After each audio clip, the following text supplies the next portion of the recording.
Now, we are, so today what I want to be talking about is how you can really start to grow an online presence when you already have an offline practice, because that's really one of probably like the biggest things that people tell me is that they have started getting clients, they've built up their practice, and now they know that they want to start jumping into this online world, but it's really very different to the one that they've been a part of. Now, you can let me know. Yeah, okay, good. So that's on there. Let's just make sure that that's working. Yay. Okay, outstanding. So one of the really big things that I found for me personally is I used to work for Westpac, and I worked for them for 12 years and I absolutely loved it. But a big part of what I did was really about generating and leveraging relationships offline. So we're talking back, I started this business in 2010. So it was before online marketing. We really relied heavily on direct mail, building relationships, local area advertising, newspapers, and things like that. And whilst that is an excellent way of being able to grow a business and get more clients, you really are very much limited to the amount of work that you can do in person. So one of the big things that people tell me is like, I really need to get myself out there more. I really need to market myself. I really want to market myself powerfully online. But I guess there's a bit of a knowledge gap and a skill gap between what you've done offline to translating that online. Now, one of probably the big things that I really want to highlight to you is that we want to build what's called a marketing or a sales funnel. You've probably seen a bazillion ads going up all over the Facebooks and the internets and the Googles and everything else out there about how to do this. And I really want to just break it down really, really simply for you. Now, what a marketing funnel does is it takes a really big, massive group of people and it kind of funnels them in through your marketing process. So a bit like petrol, like if you're putting petrol into your car and you don't have a petrol nozzle, you're going to use a funnel because it kind of narrows down into the place that it really needs to go. So one of the things that I want you to be thinking about are the ways that you're able to capture people's attention and get them into your marketing funnel. Now, the big three right now are Facebook, probably LinkedIn, and your website. So that's all well and good, but there's like the big thing that most people tell me is like, yeah, but there's this really big thing, what happens here? It's almost like as if by magic, people are going to end up in my CRM or your client record management system or your database, and what the hell happens from there. So what we want to be looking at is how to actually transition people from these areas in an online environment, get them into the slide or into your funnel so that we can get them onto your CRM and get them into your list or into your database. Now, a big thing that people say is, yeah, okay, that's great, but what the hell do I give them? What do I do? How does that happen? Is it like is it by magic it just happens? Well, clearly no, otherwise we wouldn't need any training, it would automatically just happen. So what we want to be doing is thinking of different ways that we can connect, capture, and engage the people who are on these different, in these three different kinds of platforms. So they're on Facebook, your people are on Facebook, there are 1.86 billion people on Facebook. So your people are on there, regardless if you're a lawyer, a masseuse, a health professional, a marketer, you might be a strategist, you might be a pool cleaner. Your people, your ideal clients are on Facebook, all right? You have got so much opportunity out there right now in order for you to be able to capture people and find them online. So they're definitely there. You may also know that some of your people might spend a bit of time on LinkedIn. Now, people only spend on average about 10 minutes per day on LinkedIn. So I don't want you to use that platform as your main place for kind of like hanging out and building value. It is important to have a presence on there, but it's not where I want you to be spending the majority of your time. But you've got to have some stuff going on out there. The other thing that you want to be able to have is you want to be able to have your website, right? Because if you haven't got that, now let me just make sure my volume's working because that'd be helpful. Excellent.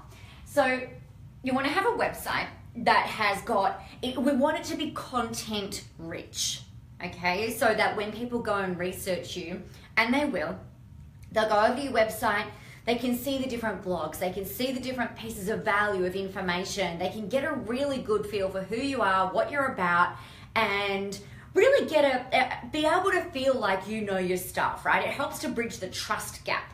So we've got all of these things here. We've got value going out, we've got all of this stuff going on. Now, how do we get them over to your CRM? Well, we also want to offer them another piece of value or offer them something for free in exchange for their information. So usually that looks like a name and an email address. So you'll ask them to give you their name and an email address, and you'll actually send them something, another piece of training, another piece of value. It might be a download, an audio, the links to your podcast. It could be any number of things, something that's going to be really, really valuable for your ideal client. So what happens is we've got, like, imagine that all of the people in the world or on all of these things are like all out over here, and we're going to funnel them into something in here. So like we're going to make these numbers are a little bit smaller, and then we're going to funnel some of them down into your CRM. Now, once they're on here, people often go, well, do you like my white bubble? People often go, well, like, what do I do now though? Like, how do we actually either get them to becoming clients of yours or, you know, transition them into something else? So what happens from here is we want to send out some emails, because that's what our database does. We want to send out some emails where we are continuing to build a relationship with people. So a big part of what I'm really, really passionate about is value-based relationship building marketing. Okay, so we wanted to be able to build a relationship with people the way that you have offline, the way that you have with your referral sources, the way that you have with your community, the way that you have in person. We want to be able to do something similar to that when you're using your online marketing. So we'll send them out some emails, we'll touch base with them, we'll keep giving them value, and that's really great and really awesome. But how do we know that it's even working, or how do we know what to put out? So at this point in here, what you've got to be thinking about is, who is the person that I'm talking to? Now, I have been banging on about niching, the importance of niching, for a very, very, very long time. We need to know what your people's problems are. We need to know what kind of group of people they are. Like, what is their collective group of issues, problems, goals, dreams, desires? What are they afraid of? So that way you're able to then niche on solving a problem for a particular set of people. And that's what you're going to bring through in this funnel in here. So a piece of something that solves their biggest problem. Now, in order for you to know that, you need to know who they are. So that's really the very, very first thing before you start doing anything. It's like, well, who the hell are you talking to? What is it that you're going to put out there that's going to help solve that problem for them? So that's that. Now, before any of that happens, you also need to know what's going to be the thing over here at this point that you're going to give them, or that you're, there we go, that you're going to sell to them. Like, what's your offer? Are you selling a one-on-one service? Are you selling a package? Are you selling a program? Are you selling a retreat? Are you selling an in-person workshop? Like, what is your business model look like? What's the revenue model going to look like? So how are you actually going to monetize what it is that's going on in here? So for a lot of people, they're like, well, I've been doing one-on-one consulting, or I've been doing one-on-one training, and that's awesome. But you kind of create an income ceiling, right? You create a ceiling where you can only sell so many one-on-one services before you run out of time. So you may need to start looking at, right, well, do I want to sell a combination of one-on-one stuff as well as maybe some online delivery? Now, that might be through Skype, it might be through some education. Now, if you're a lawyer, for example, so I've been talking with a lawyer friend of mine, and I know that they do a lot, she does a lot of one-on-one consulting like that, and that's pretty typical. But if you know that you've got a particular set of people that are continuously coming to you for something, it might be for like business contract advice, for example. Now, you could do the consulting one-on-one, Or you can build an info product that you could then sell that starts to leverage your time, right? So they go through that. That's the prerequisite to working with you one-on-one, is that they have to buy that thing, they go through it, it gives them some general advice, maybe not specific advice, so that we're keeping everybody happy. Give them some general advice, and then you could look at putting them up into your one-on-one. This leveraged product, for example, may actually be all that they need. And that is great, right? Because you've been able to sell it. All it's done is cost you the time to be able to build it and put it together, and they can go off and fix their own problem. Conversely, they might need some more help, and then because they've already got some knowledge, you are going to spend less time trying to educate them and support them, right? So that way you can say, okay, well, look, we're going to go one-on-one. This is what we're going to do. This is how it's going to work.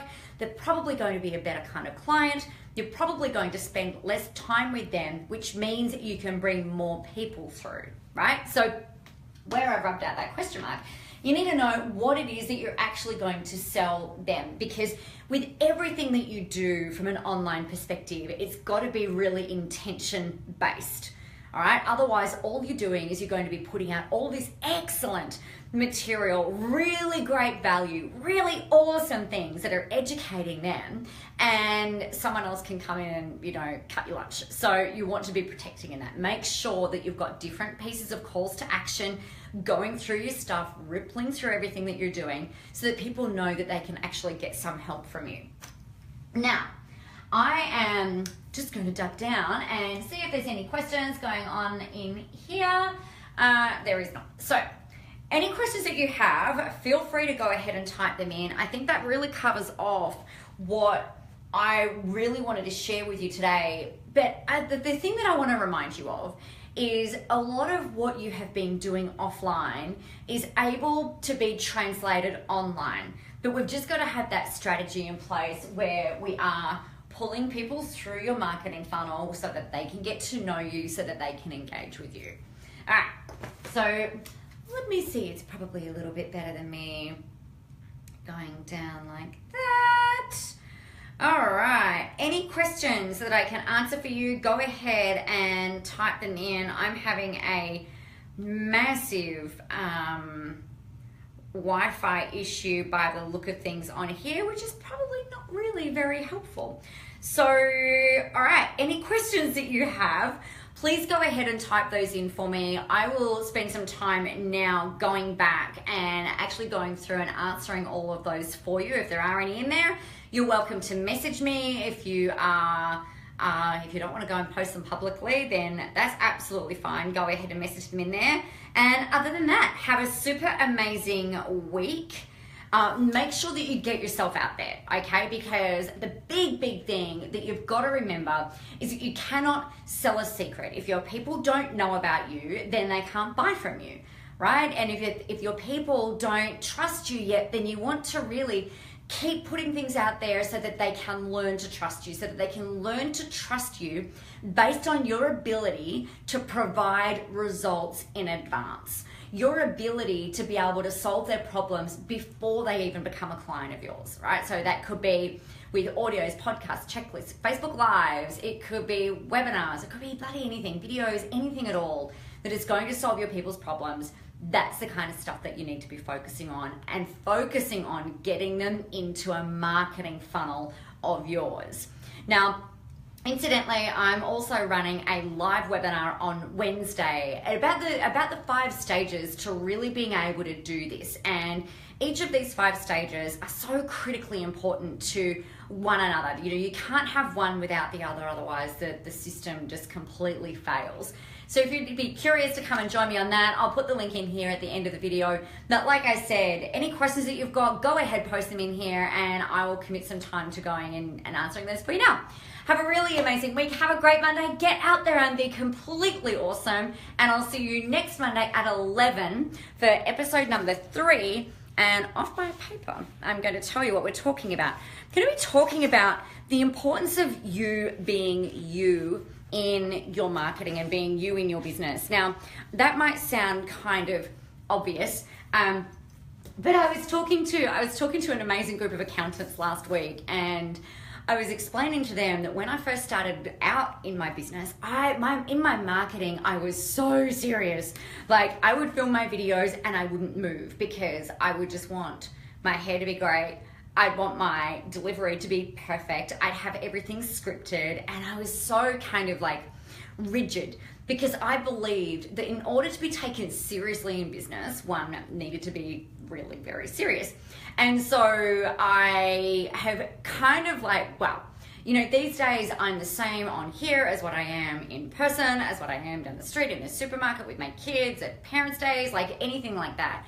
So a really big part of what I'm really passionate about helping other people achieve is really being themselves in business. You don't need to be as animated or as jibber-jabbery or whatever. I just want you to be you. So next week we're going to be talking all about that to make sure that you can find that way that it's still probably going to be a little bit uncomfortable, right? Because this is a growth part. Getting yourself out there online is a really big kind of like personal growth curve, really, if we're serious about it. It's about you putting yourself out there, knowing the things that you need to say are just going to come out of your mouth, but putting some strategies in place for that. So that's next week. Any questions, like I said, leave them below here. I'll answer them for you. Have an amazing week, and I'll talk to you soon. See you, love you, bye.